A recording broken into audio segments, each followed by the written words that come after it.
ఒక bank employee, ఒక teacher, ఒక పోలీస్ ఆఫీసర్ ఒక పడవలో ప్రయాణం చేస్తున్నారు. పడవలో ప్రయాణం చేస్తూ పడవ సముద్రం మధ్యలోకి వెళ్ళింది. సముద్రం మధ్యలో ఒక రాక్షసుడు, సముద్ర రాక్షసుడు కనిపించాడు. ఆ పడవలోకి వచ్చేసాడు. ఆ పడవలోకి వచ్చేసిన తర్వాత ఆ రాక్షసుడు ఏమంటుండంటే మిమ్మల్ని చంపేస్తాను, మిమ్మల్ని తినేస్తాను అని అంటాడు. మిమ్మల్ని చంపేస్తాను, తినేస్తాను అంటే ఆ ముగ్గురు కూడా ఏమవుతారు? భయపడిపోతారు. అమ్మో చంపేస్తాడు, తినేస్తాడు అని చెప్పేసి భయపడడం అనేది జరుగుతుంది. అలా భయపడిన తర్వాత ఆ రాక్షసుడు వీళ్ళు భయపడ్డారని గ్రహించాడు అనమాట. అమ్మో వీళ్ళు భయపడ్డారు, వీళ్ళకి ఒక ఆఫర్ ఇద్దాం, చచ్చిపోయే ముందు ఒక ఆఫర్ ఇద్దామని చెప్పేసి ఒక ఆఫర్ ఇచ్చాడండి. ఏంటి ఆఫర్ అంటే మీరు ఏదైనా వస్తువుని ఆ సముద్రంలో వేసేయండి, నేను తిరిగి దాన్ని తెచ్చి ఇస్తే మిమ్మల్ని నేను మింగేస్తాను. మీరు పడేసిన వస్తువు నేను తేలేదనుకోండి, నేను మిమ్మల్ని హ్యాపీగా వదిలేస్తాను అని చెప్పేసి, హ్యాపీగా వదిలేసి మీకు బానిసగా బతుకుతానని చెప్పేసి చెప్తాడండి. ఫస్ట్ ఒక బ్యాంక్ ఎంప్లాయ్ ఏం చేస్తాడంటే వాడి దగ్గర ఒక వజ్రాల ఉంగరం ఉంటుందండి. ఆ వజ్రాల ఉంగరాన్ని సముద్రంలోకి విసిరేస్తాడు. ఆ సముద్రంలోకి విసిరేసిన తర్వాత ఆ రాక్షసుడు దూకి ఎక్కడెక్కడో వెతికి ఆ ఉంగరాన్ని తెచ్చి ఇచ్చేస్తాడు. తెచ్చాడు కదా, తెచ్చి ఇచ్చేస్తే అప్పుడు ఏం చేయాలి? రాక్షసుడు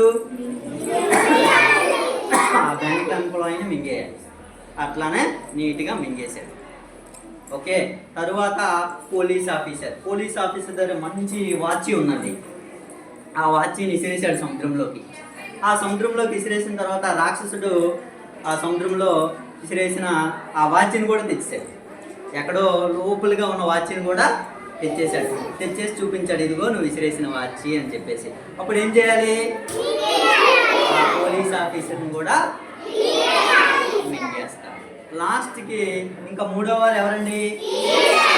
ఉపాధ్యాయుడు ఉండిపోయాడు. ఉపాధ్యాయుడు ఏం చేయాలో తెలియదు. ఆయన దగ్గర ఒక వాటర్ బాటిల్ ఉందండి. ఆ వాటర్ బాటిల్లో ఉన్న వాటర్ ఉంపేస్తాడు. నా వాటర్ని తీసుకురా అని అంటాడు. వాటర్ బాటిల్లో ఉన్న వాటర్ ఉంపేసి, నేను ఉంపేసిన వాటర్ని తీసుకురా అంటే ఆ రాక్షసుడు అవాక్ అవుతాడు. అదే అందులో వాటర్ ఉంది, వాటర్లోంచి ఇంకా నువ్వు పంపిన వాటర్ నేను ఎట్లా తెస్తాను అని చెప్పేసి ఆ వాటర్ని తేలేడు. అప్పుడు ఆ రాక్షసుడు ఇదేదో ఈ టీచర్ గట్టోడిలాగా ఉన్నాడే, తెలివైన లాగా ఉన్నాడని చెప్పేసి సరెండర్ అయిపోతాడు. టీచర్, నువ్వు వంపిన వాటర్ని నేను తీసుకురాలేను, కాబట్టి నీకు నేను బానిసగా బతుకుతానని చెప్పేసి ఆ ఉపాధ్యాయుడిని మెచ్చుకుంటాడు. ఆ ఉపాధ్యాయుడు ఏం చేస్తాడంటే నాకు బానిసగా బతికా ఓకే, మింగేస్తాడు కదా. ఆ ఉపాధ్యాయుడు ఆ రాక్షసుడికి ఏం చెప్తాడంటే నువ్వు మింగేసిన నా ఇద్దరు స్నేహితుల్ని బయటికి రప్పించు అని అంటాడు. ఆల్రెడీ వాడు ఇచ్చాడు కదా బానిసగా ఉంటానని, రప్పించేశాడు. అర్థమైందా? ఉపాధ్యాయుడు ఏదైనా సమస్య వస్తే పరిష్కరించగలిగే సత్తా ఉన్నవాడే ఉపాధ్యాయుడు. ఇక్కడ సమస్య ఏమొచ్చింది? ఇద్దరు చనిపోయారా? ఈ ఉపాధ్యాయుడు బతికించుకోగలిగాడా? అంతటి సత్తా ఉపాధ్యాయుడికి ఉంది. అర్థమవుతుందా? అంతటి సత్తా